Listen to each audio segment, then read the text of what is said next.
Go ahead and get started. Welcome to You Should CAD Your Wires. A little bit of glare there. All right, my name is Orion DeYoe. I am the Senior Manager of Mechanical Engineering at First. Recently, I was the Mechanical Engineering Manager at Rev Robotics. I'm a First alumni. I was on an FRC team for 4 years in high school. I've mentored both FTC and FRC since then. Most recently, I was the design mentor for FRC Team 3005 in Texas, and I also mentored their family of FTC teams as well. This presentation is kind of a project documentation for something that myself and the rest of the members of 3005 worked on for the 2024-2025 FTC and FRC seasons. I clickbaited you a little bit. It's not necessarily a pitch for you guys to CAD your wires. It's kind of an overview of what we did and how it might be beneficial for your teams. This project is a little bit rough around the edges still, and it still needs some more work. But I'm hoping that maybe some people are interested and want to kind of join in or test drive it on their teams and kind of help add to the project in the future. Because I just moved here to New England recently, I won't be with 3005 next season, so there's not gonna be a lot of continuity on this project on the same team. So, that kind of complicates things a little bit. But got a quick overview of what we're gonna cover today. So we're gonna kind of talk about the state of the art in terms of what putting electrical devices and wires and cables in a CAD model looks like currently for FRC teams, kind of the current state of electrical wiring in FRC and FTC in general, and also how that is used in industry outside of First. Then we're going to do a quick overview of what we did for this most recent season on 3005, talk about what the motivation and benefits of that were, and then we'll go into a little bit more detail about what we did. We'll talk about some kind of next steps that I have planned for the project, and then we'll have time for questions at the end. So first, we're going to talk about kind of the state of the art in terms of like the relationship between CAD and electrical for FTC and FRC. One of the big issues that a lot of teams faced, and 3005 was no different, is trying to get your robots to be reliable electrically, right? A lot of times when you are watching matches and the robot's not moving or not acting correctly, or your robot's not performing the way you want it to on the field, usually it's something electrical. Like mechanical failures are not quite as common as electrical failures are. You've got a lot of impacts. We're very space and weight constrained on our robots. A lot of the connectors that we're using are, maybe cost optimized because, we're an educational program and we're not using aerospace grade hardware, right? So it's like not everything is rated or intended for like 50G impacts, which FRC robots can see.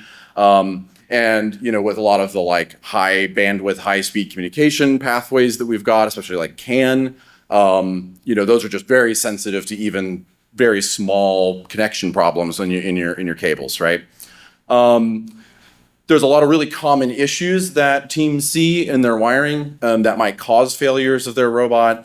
That might be some issue that exists that you would be able to catch if you could see or get to the electronic devices or the wires, but because the robots are compact and you're very space constrained, you don't have good visibility, you can't maintain it in the pit. And so that can kind of allow issues that could be fixed to go out to the field and cause, matches to go poorly. In addition to that, again, space constrained, you may have interference or, pinching or pulling of wires because of moving parts that are, getting in the way of that. And then, poor constraint of cables, right? Like not a good place to cable tie something down, not a good place to kind of constrain the wire, or you're over constraining it and things are getting pulled or stressed connections or things like that. So we're going to kind of talk about trying to address some of those issues by better planning for your wiring in your robots, and that's kind of what the intention of this project was. So basically putting actual wires and actual cables in CAD in a First robot is very rare, right? There are a few teams that do it, but maybe not very consistently, maybe not the whole electrical system. It's a little bit more common for like off-season projects or like CAD-a-thon robots where you like really want that pretty render, but it's not a particularly functional thing that a lot of teams do. It's just CAD practice for most of the projects that do it. And that's just because it takes a really long time. And when you are trying to gain every advantage you can over your opponent, you've got to use your time really well. Like the cost benefit ratio is the most important thing for, spending hours in CAD. Beyond that, even just positioning your electronic devices in CAD, like you've got a belly pan and putting the RoboRio and the power distribution and finding a place for the breaker, even that is like a relatively difficult thing to do right now. And a lot of teams just skip it, right? They'll just be like, I've got a big belly pan at the bottom of my robot, I'm just going to leave it blank, and we'll figure out the placement of everything exactly later, right? That's a very, very common thing to do. And, sometimes that's okay if you've got a lot of space available, and then sometimes you get into real trouble later on and you're sad because stuff doesn't fit. And so device mounting is sometimes figured out kind of just on the final robot, and wiring is almost always figured out entirely on the final robot. And that's kind of the way most teams do it. 3005 is no different. Kind of a little bit more detail of 3005's process kind of before we took on this project, specific to FRC. We build 2 robots. The practice robot gets built first. We kind of don't put much of the wiring in CAD, figure it out live on the practice spot once it's mostly assembled. Then we would take what we learned there, kind of pause everything, go back to CAD for usually several days, either revision stuff or make new designs for new panels, add holes, move things around, design 3D printed parts to hold cables in place or whatever. And then basically we would then kick off all of that to move on to the competition robot. Did I lose it? Here we go. FTC is kind of a similar thing, but there's some issues that are made even worse because FTC robots are so small. You're very, very space constrained. The cables and the electronic devices don't really scale down as you scale the robot down. And so they take a very large percentage of the overall robot. So all of the problems that you would see in FRC are even worse in FTC in terms of like trying to make sure things are packaged in this tight space, properly constrained, not getting pinched or pulled as things move around. In addition, 3005 also runs a relatively unique FTC program where we basically have a bunch of teams. We had 10 last year. We basically take the after-school portion of the program, have some of the experienced design students design a very simple FTC robot to play the game in the first few weeks of the FTC build system, and then those designs get kind of mass manufactured, and then all of the other after school teams and all of the teams in the classrooms build the same robot as a starting point. And when you're having to build this robot to kind of test the first article to make sure it's good, figure out the wiring, and then go back to CAD, it really kind of delays that whole process. And so the classroom teams have to wait to kind of start building their kits until after the wiring is figured out. And so the workflow kind of gets in the way of that. In terms of kind of what is done outside of FIRST in more general industry, most CAD packages have an environment or a set of tools called cable and harness. There's a couple of screenshots from a few different CAD packages. There's kind of a semi-official cable and harness set of features and tools for Onshape as well. It kind of utilizes a whole set of data and libraries that are typically generated either in another portion of the program or a separate application entirely. Maybe you have some ECAD generating a wiring schematic, and it's spitting out a CSV file of a bunch of to and from connection points and everything, connector types, wire types. There's a lot of data, right, that goes into this. That's pretty involved, and it's typically done after all of the rest of the design is done, right? You've got a pretty complete model in place with the mechanical design and everything in place, and then you're kind of layering this cable and harness set of features on top of that. And it's particularly optimized for things like automotive or aerospace, where they're pre-making a cable or like a wiring loom on a pin board in a separate part of the manufacturing process. And then they're kind of taking this full complete wiring assembly and installing it into the final assembly, which is not the way that we build our robots, right? Like that's a relatively time, labor, and kind of overhead intensive way of doing electrical. It's very good in a production environment. It's not so good when you're building one or two robots. So these features are very much optimized for that workflow, not the workflow that we use in FIRST. Just some reasons why this is done this way and used in industry. Obviously, similar motivations in terms of like figuring out, packaging, space constraints, kind of where things are going to get routed and how to fit everything into tight, volumes. Another big reason is, having a good bill of materials for like cost, estimation, inventory, things like that. If you're working in like aerospace or automotive, like you care about the weight that your wiring loom is adding to your vehicle. And so this helps you get a really accurate model to estimate weight for that stuff, exact lengths for your cables, weights of your connectors, everything. And then in addition to that, you've got this fully CADed thing so you can build drawings and work instructions and things like that.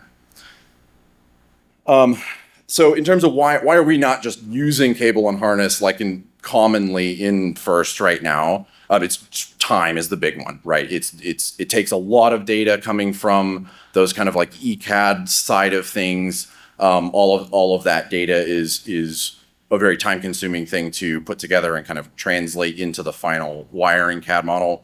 Also, because of when you're doing this in the process, doing iteration is really time-consuming, right? Because you're kind of like doing most of your mechanical design, and then you're adding the wiring, but then if you discover some problem, you've got to go undo a bunch of work or throw away a bunch of work on the mechanical side, and then come back and tweak the wiring model later. And so that really tight, fast iteration that we have to have, with our robots is not super possible. In addition, the connector libraries are usually kind of a pain point, and this differs software to software and kind of like what you're doing, but most of the time you're making the library of connectors and like cable and wire data yourself.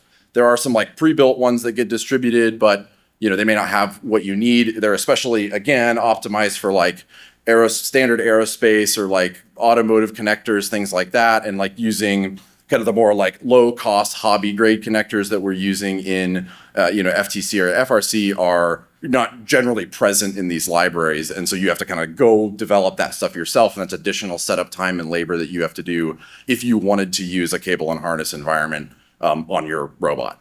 And then in addition to that, like I mentioned, these are meant for building pre-assembled wire looms on a pin board, not cable tying pre-made cables to a like piece of extrusion, right? Which is like the way that we kind of build our robots. And so you're kind of, when you're working in a cable and harness environment, you're kind of fighting against the like natural flow that software workflow wants to have, because we don't wire our robots the way that you would wire a car, right? Okay, so we're gonna kind of briefly talk about what we did to kind of address how do we do a better job planning out wiring on our robots, and make it faster and more suited for what our needs than a cable and harness environment. We're gonna do a quick overview, and then we'll go into a little more detail later.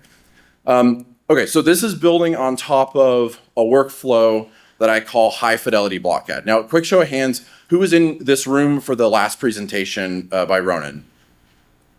Okay, most of you, but not everybody. So for those of you who are in this room, this is very related to that presentation. Actually, it's really nice that you guys did that presentation before this, because this is a very related topic. You guys have some background. I don't need to do as much explanation. I did a presentation at the California Mentor Conference last year about high fidelity block CAD. There's a YouTube video of that talk. The slides are public. There's a thread on Chief about it. If you want to go look it up, I recommend checking that out if you're not familiar, because what I'm talking about today is going to be heavily built on that. That is a workflow that we do in Onshape.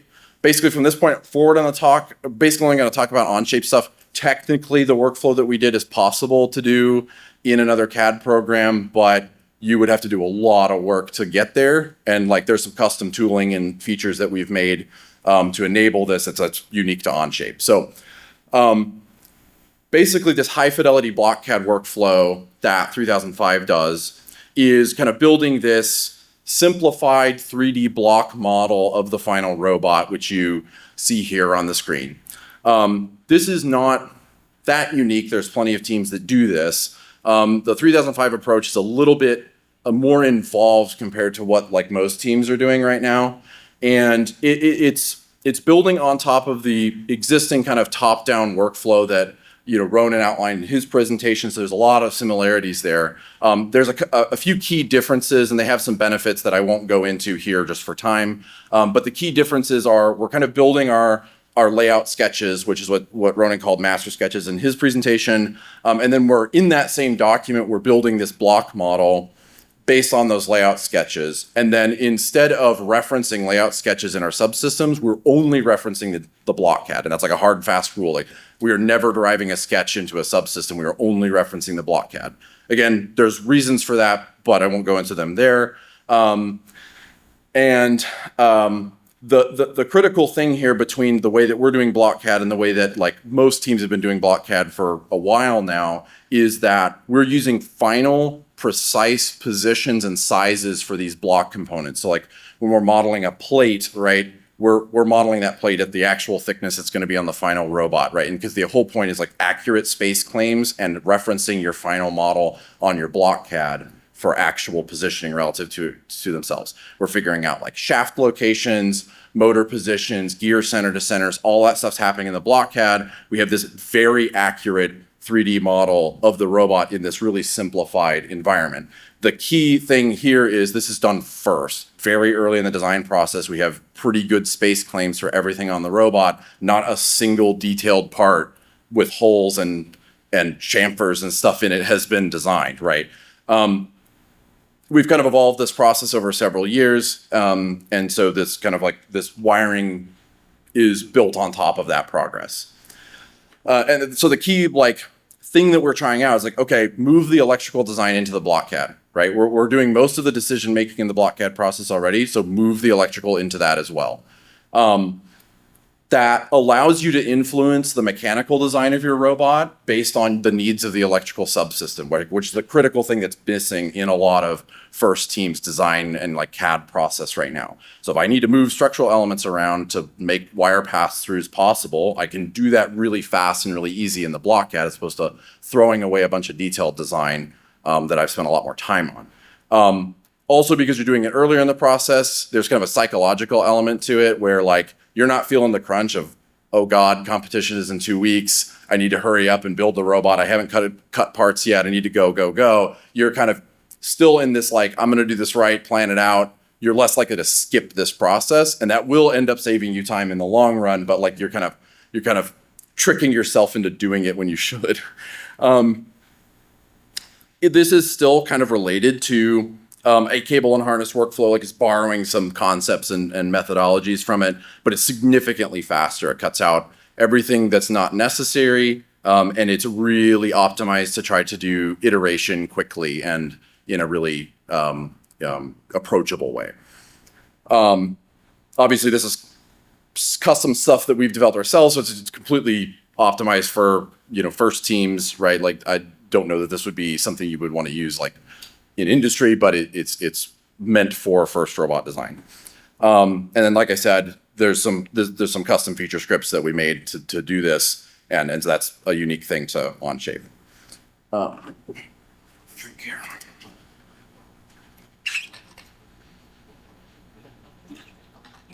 All right, so what we did was we kind of started blocking out these features and working on them in the fall. We kind of test drove it with the FTC robot. You can see a couple of images there kind of on the left.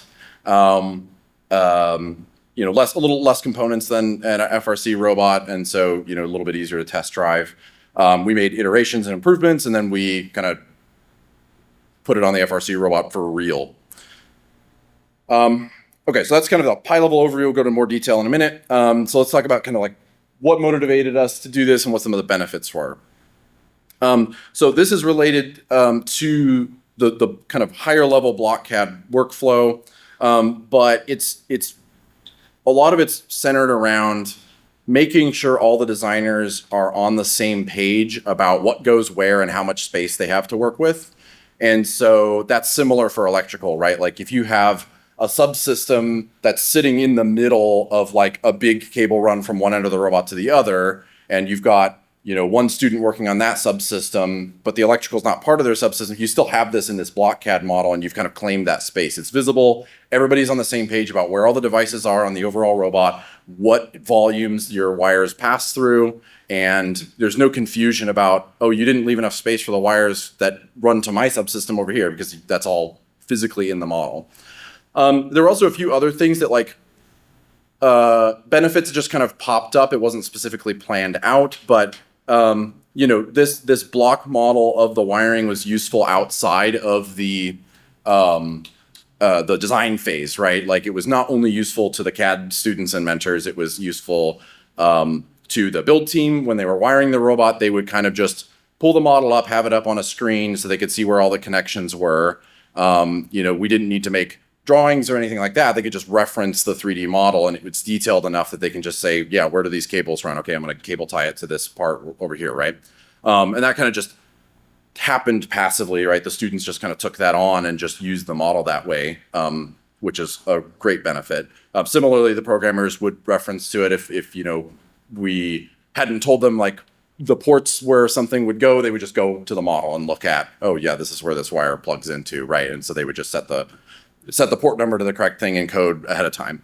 In addition to with our kind of starter bot model that we did for our FTC teams, you know, having this 3D model of like, here's where all the cables go, right? They're using all the pre-made cables, so they just kind of plug in. So it's really easy for the students to kind of just look at this model and be like, okay, I'm gonna take this cable, I'm gonna plug it in here, I'm gonna plug it in here, I'm gonna route it like it shows in the model. And, you know, that's really good for a teacher who's in a room full of students and they can't go kind of explain things individually. There's a lot of students compared to one teacher, and so they can kind of do more on their own autonomously using this model.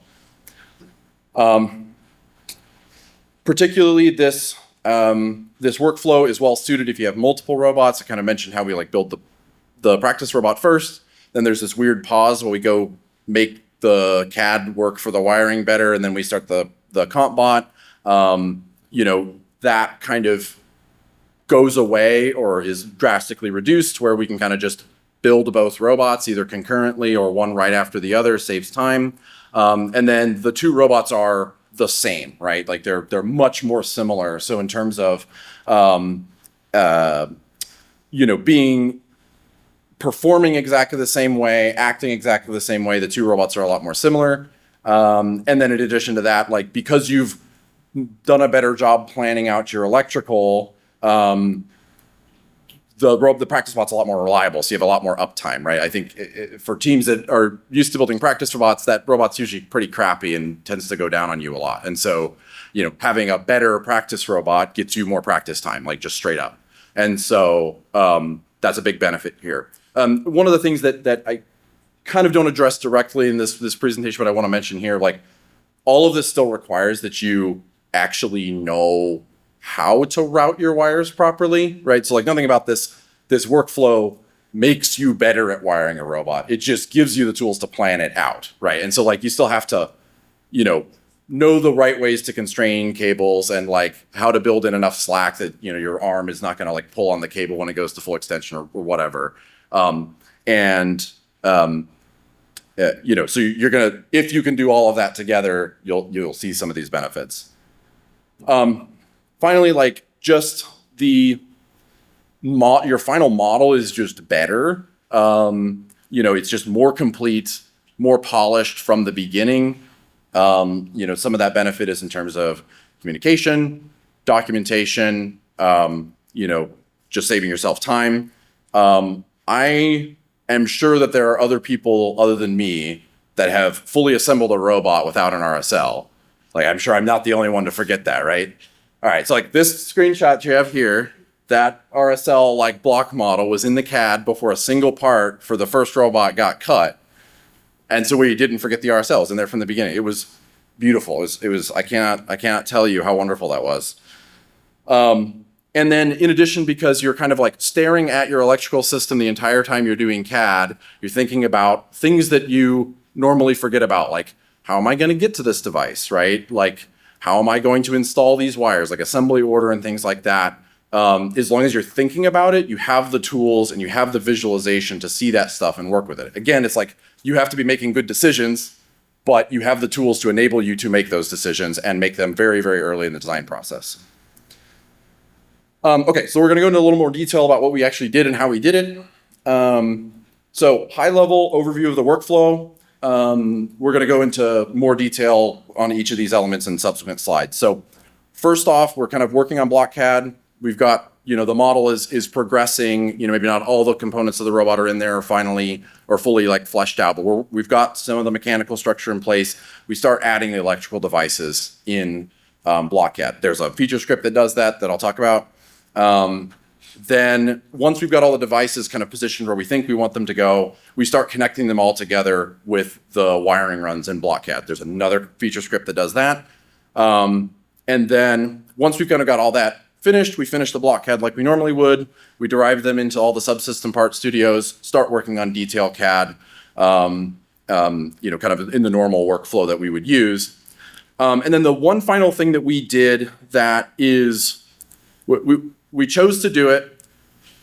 We'll talk about this a little bit more when I talk about kind of next steps. And there's some drawbacks to this, but this is what we chose to do for 24-25, is we didn't actually put the real detailed models of the electrical devices in the final robot assembly. We just used the block CAD kind of like blobs of cables and devices.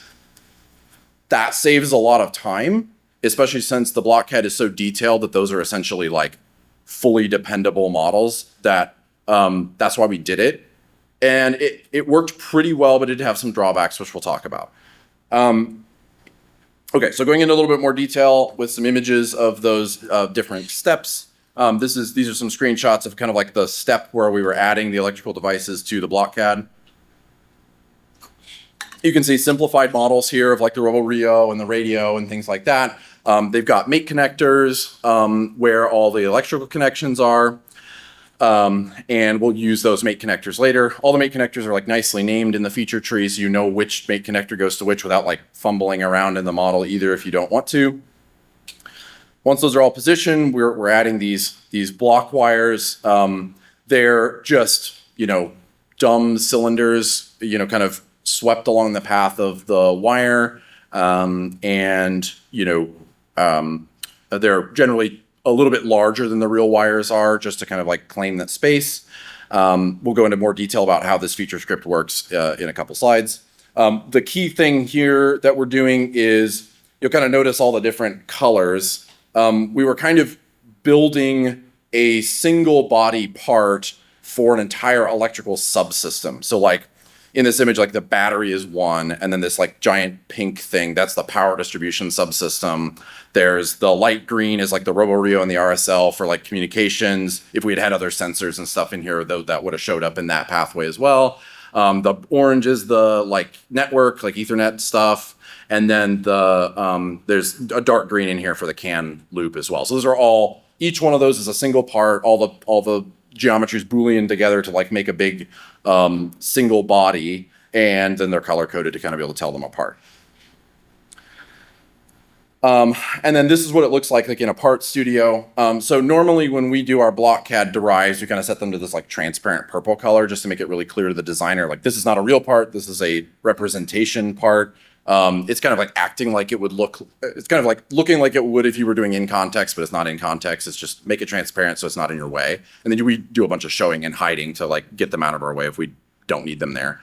And then we chose not to do that with the electrical subsystems, again, because they were like pretty high detail. We kind of treated them a little bit differently. We kept them as their like color coded color to keep them in there. But that was mostly just because looking at the wires when they're transparent just is not very easy to look at.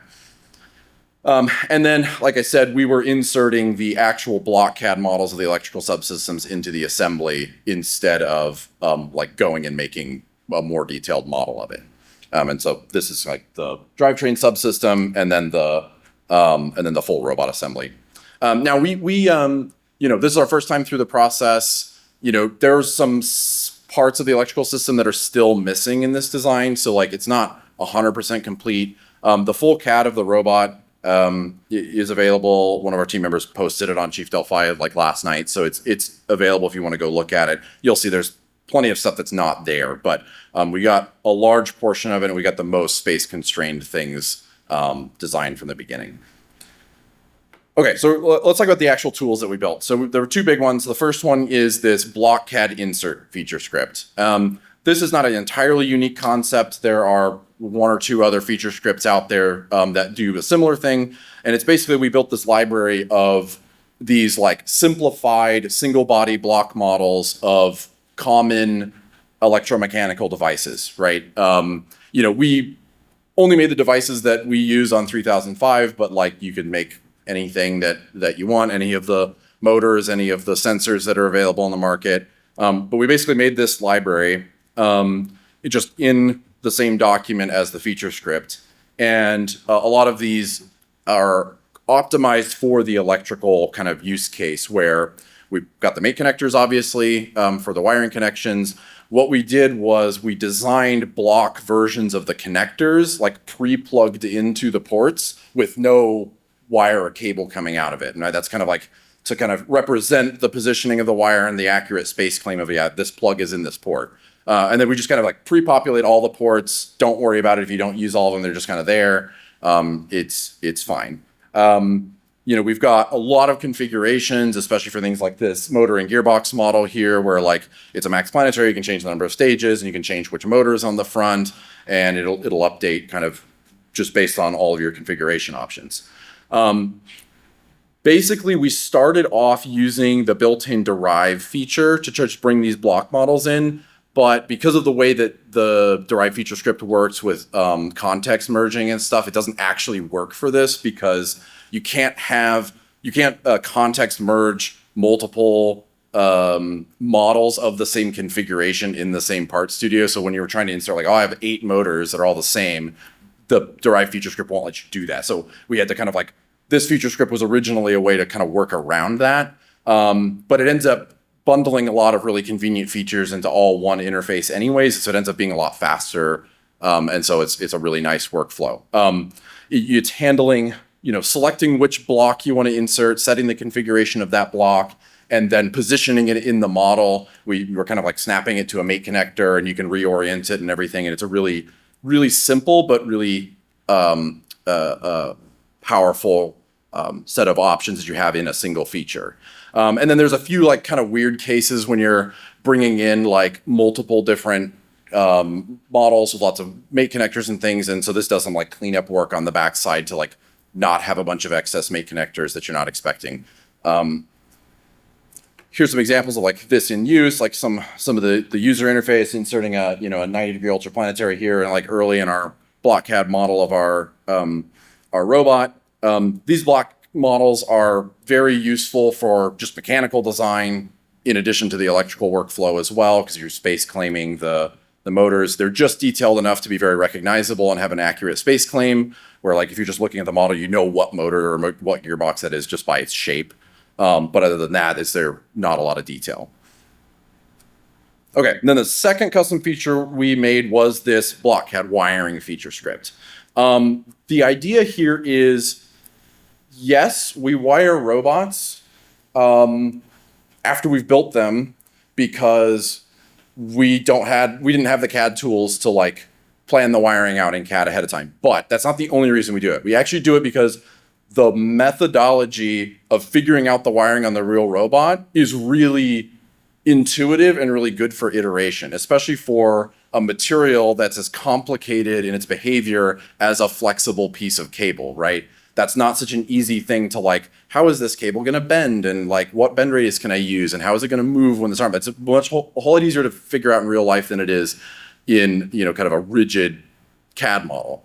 And so the idea of this feature script is like, let's try to emulate as much of that workflow and that kind of intuition into this feature as we could. And we did a decent job. It's not perfect, and we'll talk about that a little bit in the improvements of kind of like some things we've done since then to make this a little bit better.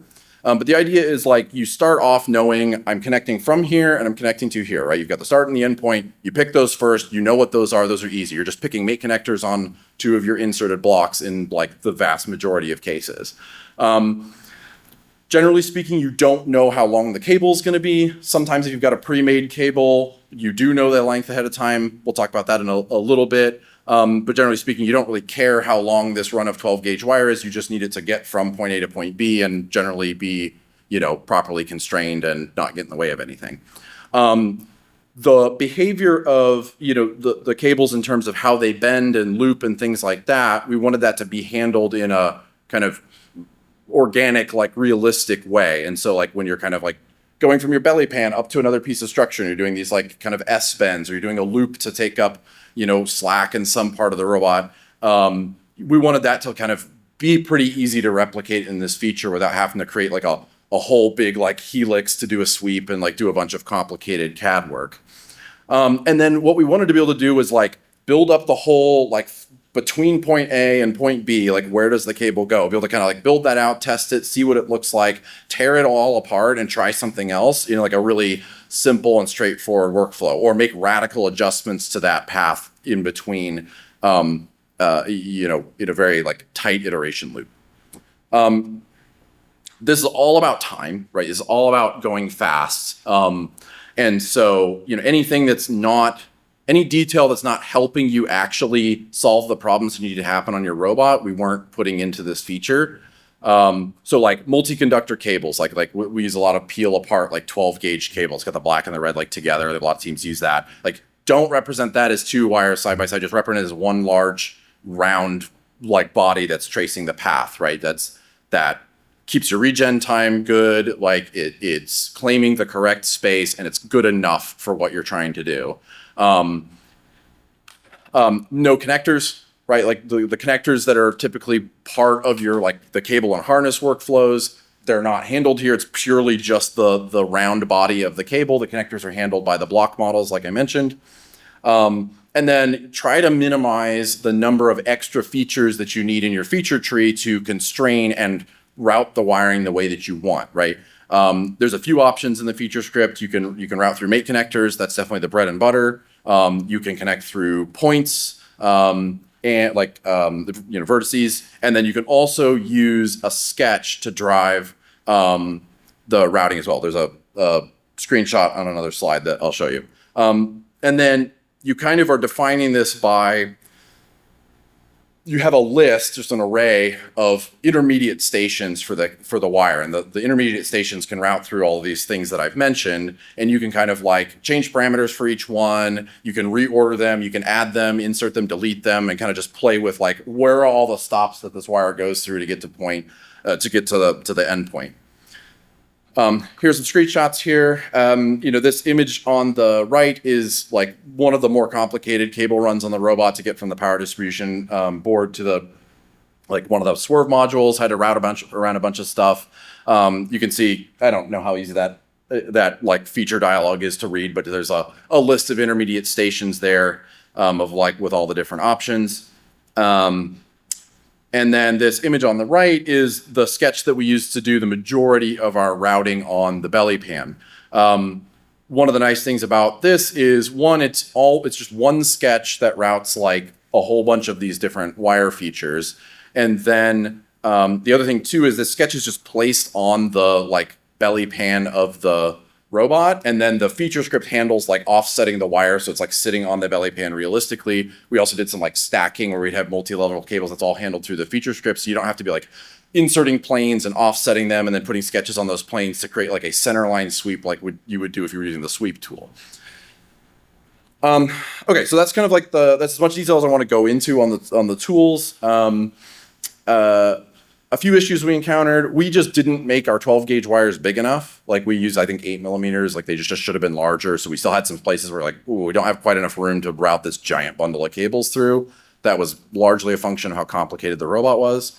The other thing too is like we're just using a lot of spline paths, and the way the splines are defined, you're kind of, one of the key things that you're spending a lot of time in the feature doing is you're adjusting the derivative of the spline, which is kind of like the curvature at the two endpoints. And that doesn't produce a very realistic or natural shape for the wire. And the other thing too is it's very dependent on where that spline is going, of like whether it produces the shape that you want. So the feature kind of pops up all these like little manipulators is what they're called, like little arrows. You just drag them to kind of adjust the shape of the wire. But you spent a lot of time fiddling with those to get them to work. And then if I would go and like, oh, I'm going to move the RoboRio 2 inches to the left, the feature would sometimes break because the spline would be like self-intersecting or whatever. And so it was just a very labor-intensive part that was not in what we were trying to achieve. And so like there's some work that's been done on that to fix that problem since then. The other thing too is like when on these really long cable runs, we would want to like, you know, define connections at the you know, PDH, and then define all the connections on the motors. But then we would end up with these big bundles where it's like, okay, here's a whole bunch of cables running through this area. But sometimes we would want to like, yeah, I want this one to go from here and actually connect to this other one over here. Like I wanted this to go from the top of the bundle to the bottom of the bundle to make like splitting it off. And you would have to redefine all the intermediate stations, which can still be kind of time consuming for really complicated cable runs. So that was a little bit tough. Because we were using the block model for the electronics, we didn't have a weight for the entire electrical system. When you're building a 3-stage elevator with 1 million motors on it, that's like 15 plus pounds of wire, right? Not including the devices. It was like a lot. So we ended up in a much worse weight situation than we expected because we didn't have a good weight estimation. So that was something that was a little bit unfortunate. And then the other thing that I mentioned was these set of features don't really handle preset lengths of cables either, right? Like if you've got a pre-made cable with plugs on either end, you know, this is kind of just going to make the wire whatever length it is based on the intermediate stations. You're kind of like entirely left to your own devices to like bundle up the excess. We'll talk about some kind of approaches to these here soon. These are kind of some of the next steps that I see and some work that I intend to do or work that's already been done to kind of improve these. Like I said, this kind of presentation slide deck is largely intended as like, it's partially intended as documentation of this process as much as it is like I want to share this with you things. So I'll kind of just gloss over these, but if you want to go look in more detail, you can. A lot of these problems that I mentioned can be fixed with kind of like just a process or like workflow improvement rather than changes to the features themselves. It was more just like, it's still a pretty complicated thing to tackle. And so there's a little bit of a learning curve of like, what's the best way to implement this on a robot? You know, we need to tune our cable diameters better. There are some things we can do to like, instead of doing these really long, complicated runs all in one feature, like define a like break point in the middle of like, here's where the bundle starts, bring all the wires up to here, then do a separate set of features off to the end. There were some reasons that we didn't do that to begin with because the feature calculates the total length of the wire, which is really useful for us being like, how much wire do we need to do this, right? And so like, but there's some improvements that I have planned to like kind of help make that a little bit more workable. The CAN loop especially was a little bit weird because all of the like motors are part of the subsystem blocks. So like we have like an elevator block and all the motors for the elevator are just part of that blob. You know, the swerve modules have their own motors. And so the CAN connection is going to each one of those. So like the method that we did of creating a solid model of each electrical subsystem doesn't really work for CAN because that solid model is the entire robot, right? And so we did these little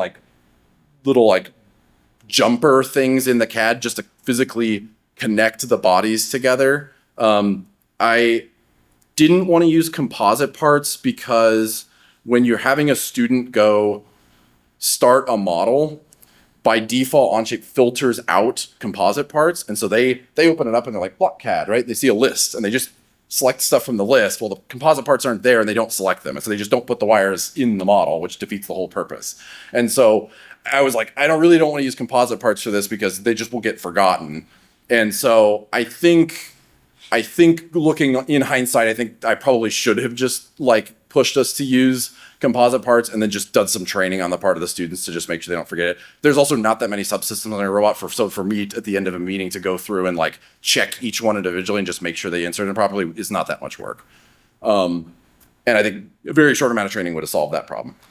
Mass and weight, again, I think it's a workflow thing. I think we should fake the density of the cables, right? Because the volume is still a relatively accurate thing to just like estimate a linear volume for the cable diameters you're using and just put that in. That'll get you close enough. And then I think a configuration to not have the detailed model or not have the blocks of the devices and only have the cables would be useful. And then when we go to put it in the assembly, we put the detailed models of all the devices, then we insert the block of the wires only in that configuration, and then we do that. That's a very in the weeds thing that like, I don't know if you care about or not. We need more blocks in the feature script. It's super custom to 3005, so like it's not going to be useful to very many teams who don't use the exact subset of motors and devices that we do. Want to add a feature to be able to just like grab external part studios if there's a block that doesn't exist already, because that's obviously going to be a problem. Tweaks to the mate connector like coordinate system that I didn't love the way that it is right now. The main thing to the wiring feature script is just making the kind of like spline behavior better. This has already actually been done.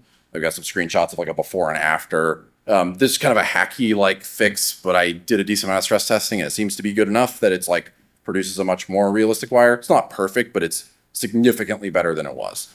And generally speaking, when you're putting this in, you don't have to fiddle with those derivatives very much at all to get this to like work. And then you can move devices around and it doesn't break. And there's a few other things there.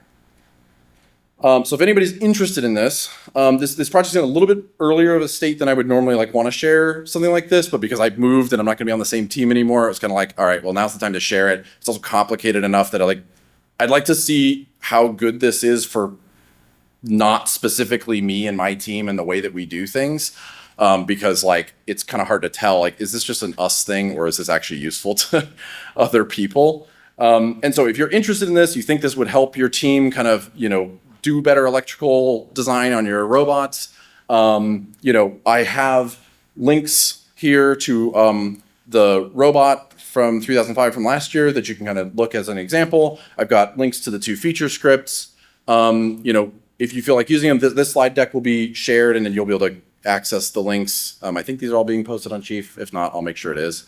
And then, use them, give me feedback. Design your own insertable, like simplified blocks. If you have really good ones that are common, I can work on adding them to the feature. So I've got some work to do on the feature scripts to make them a little bit better, which I intend to do, over the next, month or two. I may make breaking changes. So like using these on like off-season projects is probably good for now because they may change drastically before kickoff. All right, questions? Yes. I assume at Block CAD you're using a single part studio. Yeah. Because I've tried wiring and assemblies and it just doesn't seem to go anywhere. Yeah. Doing it in a part studio is a much better workflow. Okay. I keep going back and forth on what the right approach was. Talking about rebuild times, like this wiring feature script does take a while to rebuild. With using composite parts and kind of like those process improvements, it might make sense to just make a separate wiring part studio and do either in context or derive in the Block CAD, just so they're like in separate studios. But I keep going back and forth in my head on that. There was a question over here. Yeah. Do you know if, I know you're just assuming 12 gauge wire, do you know if that actually models the cable, like minimum cable bend radiuses? No, that's kind of up to you. Now, the truth of the matter is we just abuse the hell out of the wires. Like they're just like, it's going to bend as tight as I say it's going to bend, like to a certain point. So like that didn't really seem to be an issue. Originally I was like, oh, I'm going to like try to like constrain the curvature of the spline and stuff that gets really complicated. It was beyond my ability to write the code for that. And I also was like, that's really just not the way that you would wire it in person. So it's just a very visual kind of like gut feel process. Yeah. So. Did you only include 12 gauge? No, that's obviously the largest like volume connector, but like we did the battery cables for the power connections. We did the CAN loops. We did the little tiny like wire for the RSL. So it was like, yeah, the feature script literally just has a box that you just type in a dimension of what the diameter is and you just pick it. I was thinking about maybe adding a drop down to like have built-in presets, but I got the diameter that I was guessing wrong when I did it the first time, and we just used that for the whole season. And so I don't want to commit to like presets that are incorrect. So any other questions? Yeah. Did you find that the reported wire lengths were accurate enough for the pre-cut wires? Ish. So like we're not really handling the like crimping of like Anderson connectors and stuff. So like there's a little bit on the end, but like if you cut it 4 to 6 inches longer than what CAD said, yeah, it's probably going to be pretty close. There were several places where you used the length, and then there were plenty of other places where we didn't. Yeah. So the 3005 robot this here had like a really impressive like extender for your coral mechanism. Yeah. Obviously a bunch of wires had to run through that. Did you even touch any of that, like trying to model any wires for that, or was that just like still had to feel it out? So we started on it. When you go look at the CAD, it's not there. The cable management on the coral ejector was done. And the like cable carrier for the extension is there. That was kind of just a ran out of time, did things in the wrong order kind of a thing. And you know, that we've been through this a year, I think we would definitely make sure those were included the next time. So yeah. So you're doing something like that with like an elevator, then if you set your mate points, is the feature script smart enough to know if, like to model like an elevator fully extended for lengths, or would you have to set up the connection with the elevator fully extended and then Yes. loops once it's in person, I guess? Yeah, so that's kind of a limitation of the block CAD kind of process of like, yeah, the elevator doesn't really move. We do a block CAD assembly that's part of this, but that's kind of more of that fills the role of like what they were talking about in the last presentation about like, I want to line this up to a field element and like change the position. We don't do that with the final robot assembly. We only do that with the block CAD. And so like those two things that's not really related to the wiring thing. What we did for the elevator was we had the cable carrier modeled as a block in its retracted state. And then we would just route all the cables to the top, and then we just route a separate set from the exit. So they were split parts. And then those ended up being separate bodies too. So we got like, I think we're ending at 5:30. Is that right? Okay, we got 4 minutes. We got time for some more questions. Anything else? Yeah. Since you've used Teams, is this a project that you personally plan on continuing wherever you land next, or is this just now open for like all teams to contribute? Yeah, I plan to continue working on it. It definitely had a lot of benefits. I don't know what team I'm going to be on up here yet, right? I'm still kind of settling in. So it depends on what team I end up with. If that's something they're interested in, like what their existing workflows are. There is quite a bit of like overhead to this. Like it is much more CAD work, right? You have to be very disciplined in your model, right? If you're just starting out with a CAD team, or you're very early in your design, or have a lot of inexperienced designers, like this may be more trouble than it's worth. It's also obviously more beneficial if you're building much more complicated robots than if you're building like if you're building like an Everybot or a Kitbot. There's enough empty volume on the robot, you'll be able to figure out the wiring and not have issues. So yeah, it's kind of TBD. Anybody else? Yeah. How when you guys actually went to build the robot, how well did it translate? Very well. So that kind of, I showed the back area of the robot. We had to make some tweaks in the real version to make that work, because we installed like Anderson pigtails on our motors, and we didn't want to like make those a different length for every motor uniquely, but we wanted the Anderson to be like in an accessible location. So that required some adjustment when we were assembling the robot, but we had already put enough like cable carrying and supporting components in the right places that it didn't require us to adjust any mechanical stuff. It was just, okay, well, I'm going to actually route this over here or fold it back on itself a little bit and add a little bit of cable length so the connector's in an accessible spot. one of the improvements that I had thought of for the wiring feature script that I may do if I have time will be to add an option to like displace a mate connector down a certain length of the spline path. So like you can just say there's a mate connector here. That's where the connector will be if it's 12 inches off your motor. And then that will help you. You can either model the connector there if you want to, or you can just visually see where it is and make adjustments to get it in the spot you want. So that shouldn't be that hard, and I think that would be useful. Anybody else? All right, cool. I think last session of the day, so that's all I've got. Thank you guys very much.